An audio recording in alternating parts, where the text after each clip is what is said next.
ఈ సంవత్సరం కుంభరాశి వారికి ఎలా ఉండబోతుందంటారు? కుంభరాశి వారికి ఇప్పుడు మనకి మకరం కుంభం రెండు కూడా శని రాశులే.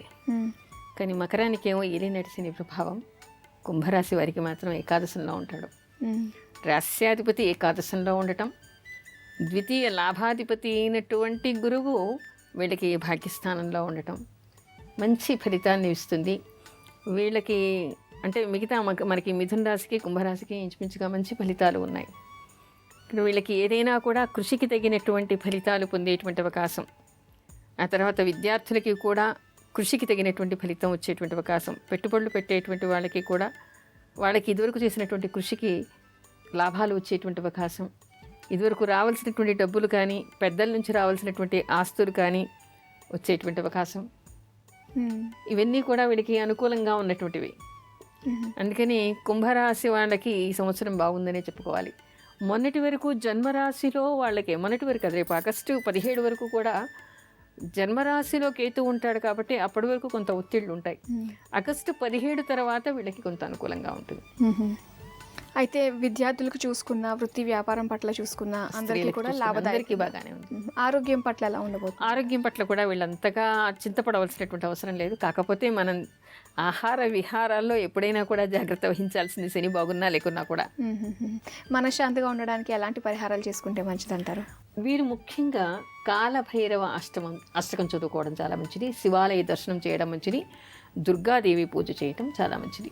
ఎందుకు కాలభైరవ అష్టకం అని చెప్పుకున్నామంటే ఇక్కడ కేతువు బాగా లేకపోవడం వలన, కేతు ఏమిటంటే జన్మరాశిలో కొంతకాలం ఉంటాడు కాబట్టి దాని గురించి కాలభైరవ అష్టకం చదువుకోవడం చాలా మంచిది. ఇంకా ద్వాదశ రాశుల్లో ఆఖరి రాశి అయినటువంటి మీనరాశి, వీరికి ఈ సంవత్సరం ఎలా ఉండబోతుందంటారు? మీనరాశి, ఇప్పుడు మీనరాశికి వాళ్ళకి ప్రస్తుతం సప్తమంలో ఉన్నటువంటి గురువు 12 సెప్టెంబర్కి అష్టమంలోకి మారుతున్నాడు. తర్వాత ద్వాదశంలో ఉండేటువంటి కేతునేమో వీళ్ళకి ఏకాదశ స్థానంలోకి వస్తాడు. ఆ తర్వాత షష్ఠ స్థానంలో ఉండేటువంటి రాహు ఏమో పంచమంలోకి రాబోతూ ఉన్నాడు. శని దశమ స్థానంలో ఉన్నాడు. అయితే వీళ్ళకి కూడా దశమ స్థానంలో శని ఉండటం వల్ల వృత్తి ఉద్యోగ వ్యాపారాల్లో ఉండేటువంటి వాళ్ళకి పై వాళ్ళ నుంచి కొంత ఒత్తిళ్లు ఉండేటువంటి అవకాశం, ఉద్యోగ విషయాల్లో కొంత ఆటంకాలు ఉండటం, టార్గెట్స్ పూర్తి చేయలేకపోవడం, ఎందుకంటే ద్వాదశాధిపతి అయినటువంటి శని దశమ స్థానంలో ఉంటాడు కాబట్టి. ఆ తర్వాత గురువు కూడా అష్టమంలోకి మారుతూ ఉన్నాడు. రాస్యాధిపతి అయినప్పటికీ కూడా గురువు అష్టమంలోకి మారుతున్నాడు సెప్టెంబర్లో. కాబట్టి సెప్టెంబర్ వరకు బాగానే ఉన్న వివాహం కానటువంటి వాళ్ళకి ఈలోపు సెప్టెంబర్ లోపల వివాహం అయ్యేటువంటి అవకాశాలు. ఆ తర్వాత మాత్రం కొంత కృషి చేయవలసినటువంటి అవసరం ఉంటుంది. అష్టమంలో ఉండేటువంటి గురువు కోసం, దశమంలో ఉండేటువంటి శని కోసం వీళ్ళు పరిహారాలు చేసుకోవాలి. పెట్టుబడులు పెట్టేవాళ్ళు కూడా కొంత ఆలోచించాలి, వ్యాపారం చేసేవాళ్ళు కూడా కొంత ఆలోచించి పెట్టుబడులు పెట్టాలి. ఏదైనా కూడా కొంత జాగ్రత్త వహించడం వీళ్ళకి చాలా అవసరం. విద్యార్థులకు ఎలా ఉంటుందంటారు? విద్యార్థులు కూడా కొంత కృషి చేస్తే దానికి తగినటువంటి ఫలితాలను పొందుతారు. కానీ కృషి ఎక్కువగా చేయవలసినటువంటి అవసరం, అంటే లక్ష్య సాధనకి తగినంత కృషి చేస్తేనే తగినటువంటి ఫలితాలను వీళ్ళు పొందుతారు. అలాగే స్త్రీలకు ఎలా ఉంటుందంటారు? స్త్రీలకి కృషికి తగిన ఫలితాలు ఉన్నప్పటికీ కూడా కొంత మానసిక వేదన ఉండేటువంటి అవకాశం ఉంది. ఇక్కడ స్త్రీలకు జనరల్గా చెప్పుకోవాలంటే వీళ్ళకి పంచమాధిపతి అయినటువంటి వాడు చంద్రుడేమో అతి వేగంగా తిరుగుతాడు. తృతీయాధిపతి, ఆ తర్వాత అష్టమాధిపతి అయినటువంటి వాడు శుక్రుడు వర్షలగ్నంలో అస్తంగతుడై ఉన్నాడు. కానీ జనరల్గా ఈ సంవత్సరం ఆడవాళ్ళందరూ కూడా అమ్మవారికి పూజ చేసుకోవడం చాలా మంచిది. నువ్వు ఇంకేమన్నా చెప్పాలా? ఇంకేమన్నా అబద్ధం చెప్పాలనుకుంటే చెప్పేయి.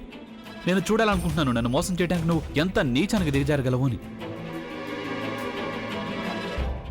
ఎందుకు ఆలియా, ఎందుకు నువ్వు ఇలా చేసావు? నీకు తెలుసు కదా నానమ్మ తర్వాత నీ ఒక్కదానిని కదా నేను పూర్తిగా నమ్మేది. ఏమన్నావు నువ్వు? ఈ మధ్య అన్నిటినీ మర్చిపోతున్నావా? అది చాలు. వాటిలో ఉన్న శక్తి విషయాన్ని గ్రహించి మనకు వివరిస్తాయి.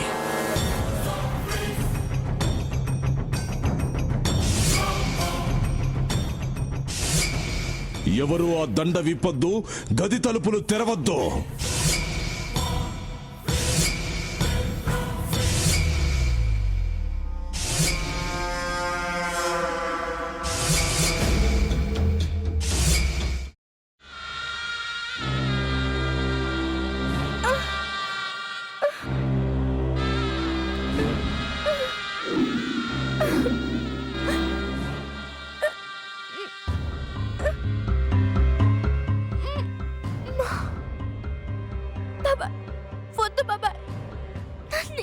వద్దు బాబాయ్, ప్లీజ్ బాబాయ్.